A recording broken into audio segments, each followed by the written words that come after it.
I've been in Austin since 8th grade. I love the music scene here. I love the people here. Got a lot of friends who go to UT. Love all of Austin, all the culture, the food, everything about it. It's just an amazing city. I love being here. I worked just recently as a sample bank technician for a molecular diagnostics company. I'm kind of a nerd. That's pretty much it. So are you a student yourself, or you just work? I'm a student at ACC. I'm hoping I can. ACC. Okay. Now that we got out of that way, I want to talk about the difficult stuff, and then we can get into some lighter stuff. Yeah, for sure. Take me to that day. What were you doing at the park, and what happened?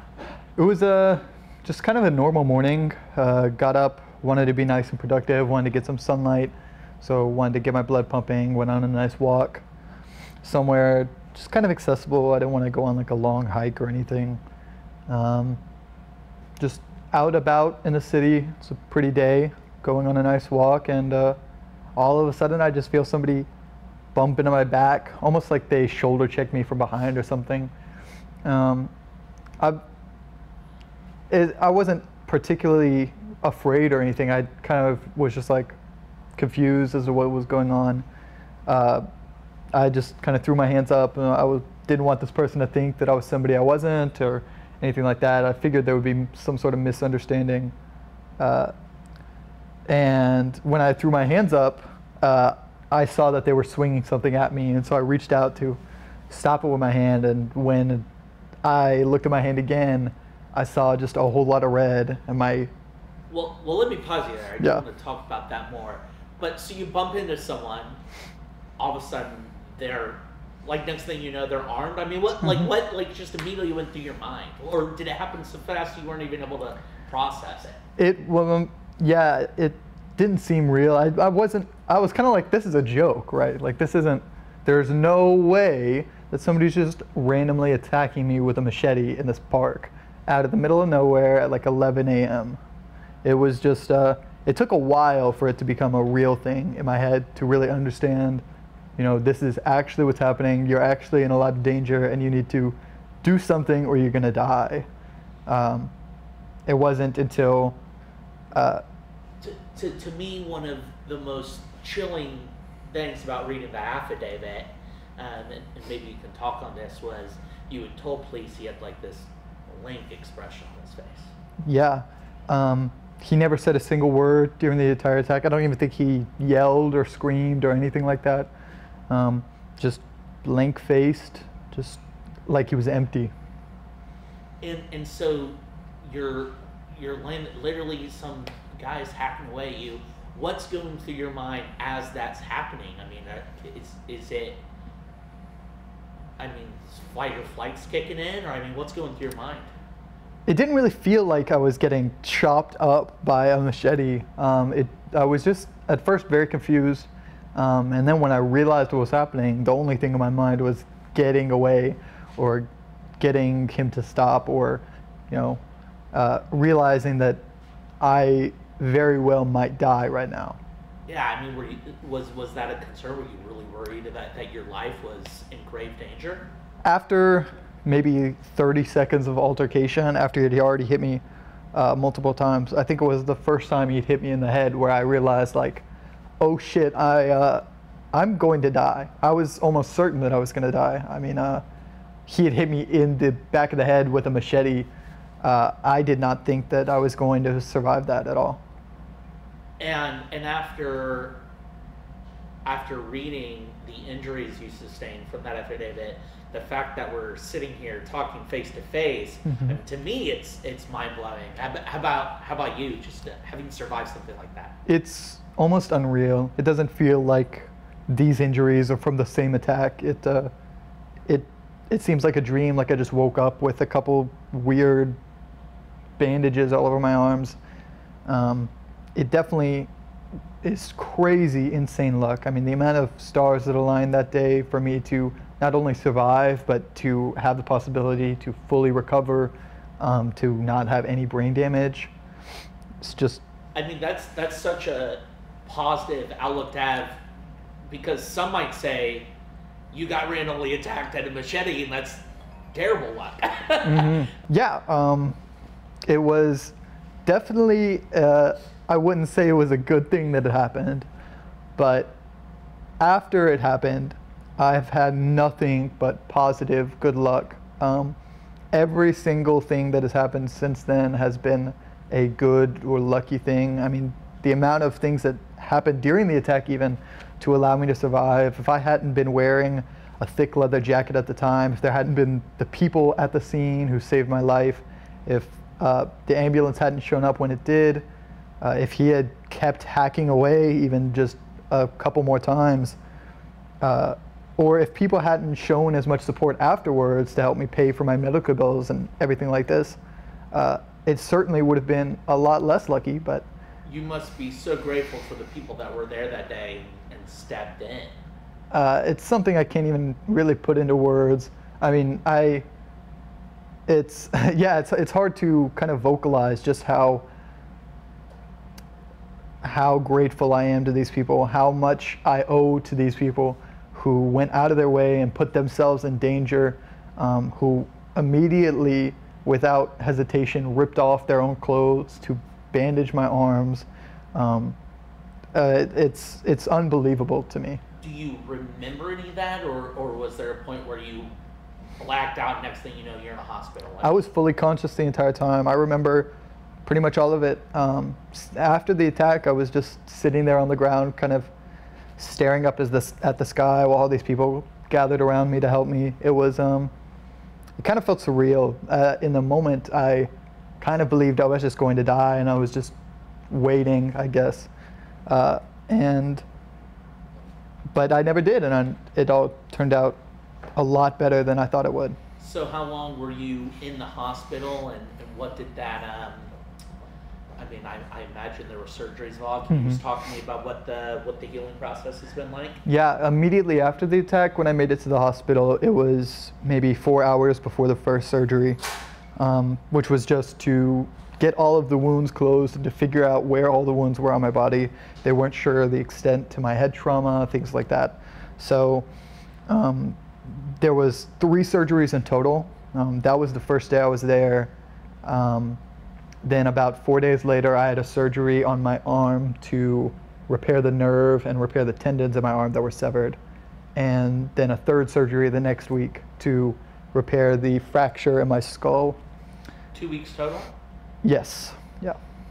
And again, even that, again, just seems mind-blowing to me that in less than 2 weeks you were out and here you are. Absolutely, yeah. And even being able to walk within like the first week after the attack, I was slashed along both of my knees here, but it turned out pretty lucky. I didn't sustain any permanent damage. It's just it hurts to do things like squat or anything like that, but I'm pretty mobile, everything like that. It turned out very lucky. And then also, so your family's not here. I know your mom came in. I've been talking to her. She seems like a really positive woman. Can you talk about the support network and you're staying here with friends now? Yeah, absolutely. I mean, immediately after the attack, it's like everybody I'd ever talked to immediately rushed to come and do anything that they could to help. It was seriously helpful to see how many people just rushed into action to do anything that they could to help me.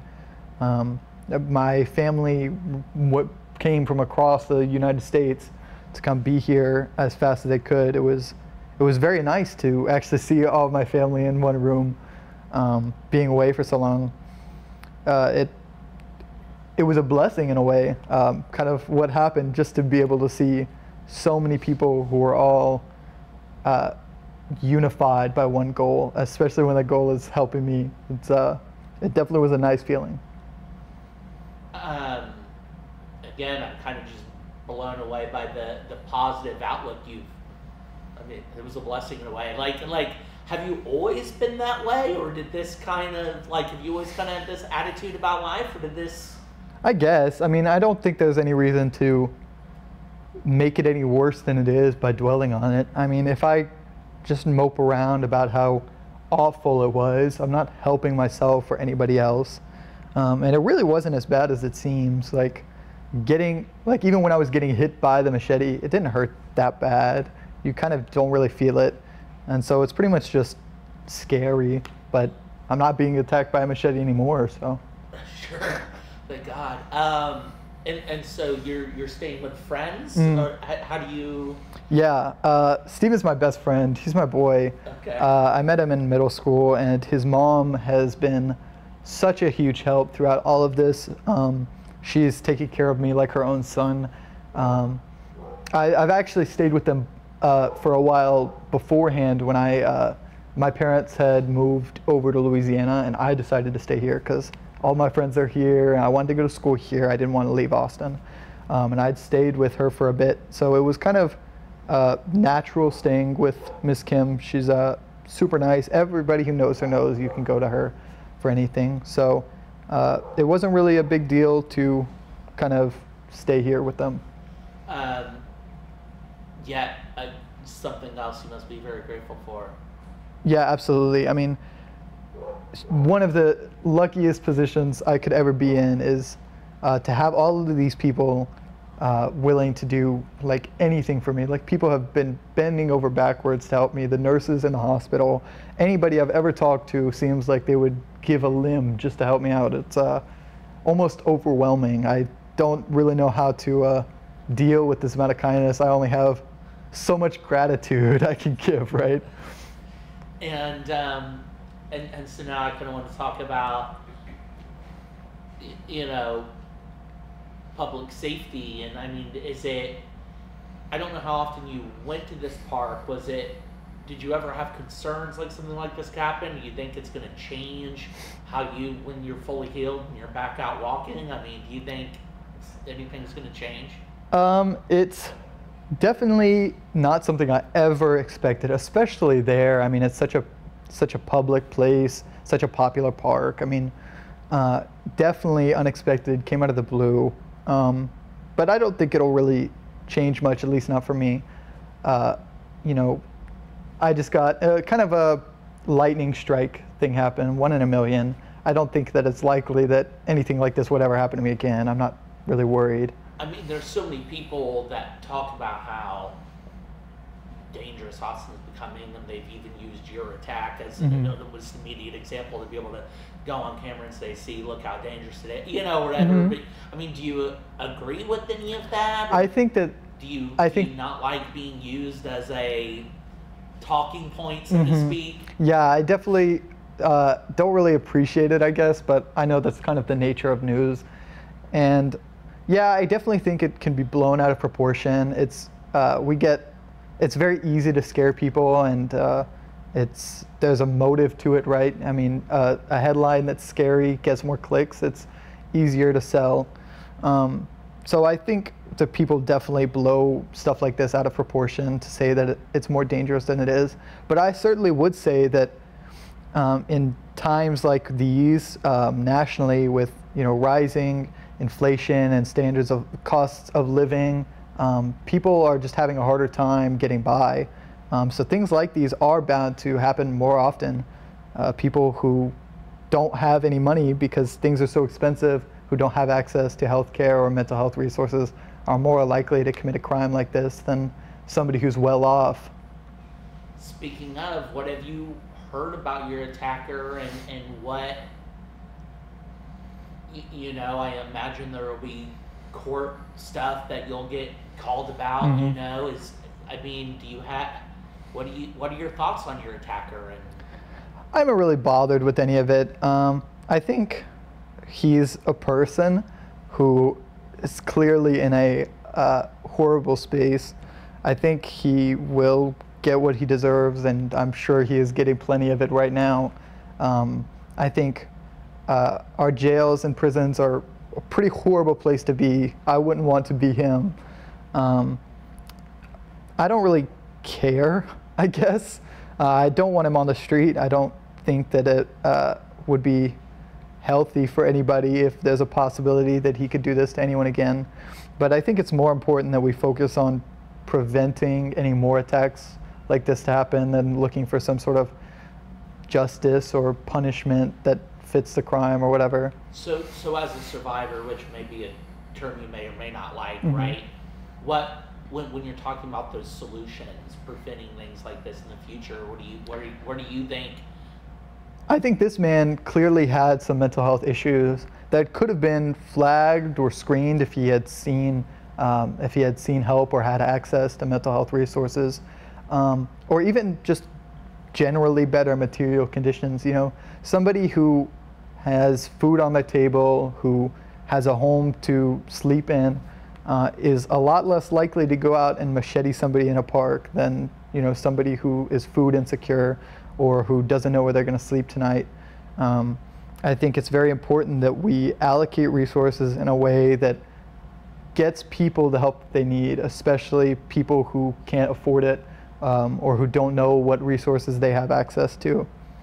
Absolutely. Do you, and so what's the prognosis here? Do doctors expect any lasting damage, or what's the rest of your recovery look like?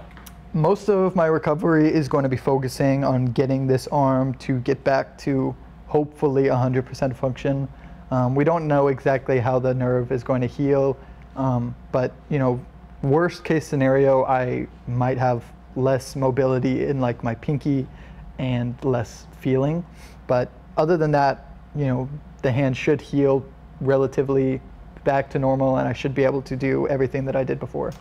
Are you going through physical rehab and that kind of stuff? Mm-hmm. I have a physical therapy appointment next week, and I'm excited to start working on getting my hand back to normal. How often do you do physical therapy?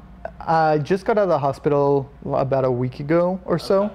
So they wanted to give me a chance to rest and get used to being out of the hospital before we started the physical therapy. But once it starts, is it going to be weekly then? Or? I'm not sure.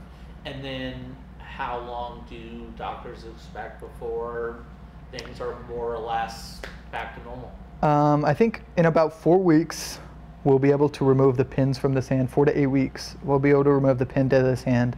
And I'll have full mobility here. And this one is just kind of, we'll have to see how this goes. But hopefully 4 to 8 weeks, we'll know within a couple weeks from now approximately how long it'll take to get everything back.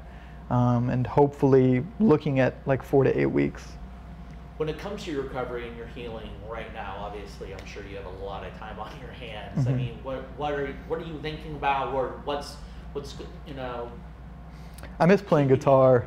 That's what I'm trying to do. I would love to just be able to use my hands like normal again, or, you know, playing video games, just doing normal stuff, or working, or eating on my own. You know, there's so many things that you don't think about, that you take for granted when you can use your hands, and then when you aren't able to do these things yourself anymore, it can be quite demotivating. So you miss playing the guitar, I mean, but what are you doing right now? What are you focusing on right now? Even if it's just mental, I mean, what's getting you through your healing right now? It's been the little marks of progress, being able to almost touch these two fingers together, just getting little movements back into these fingers and stuff like that. You have to take baby steps with this, but I think the little steps that I'm taking could be pretty motivating. But also, I mean, is it a lot of phone calls with family and talking to friends, or I mean, what are you really leaning on right now? Yeah, absolutely. All of my friends have been kind of my saving grace through all of this. Just having all of these people here to support me and help me through all of this is pretty much the only thing keeping me going. Final thoughts to close the story out for the people that are watching at home that are going to see this story tonight. What's the closing message here? I hope this doesn't happen again. I think there are things we can do to prevent stuff like this happening again, and you know, it sucks that it happened, but I think hopefully somebody somewhere can see that this was pretty shitty, and hopefully can do something to get people the help that they need, because this man wouldn't have done this if he had a better life, better resources.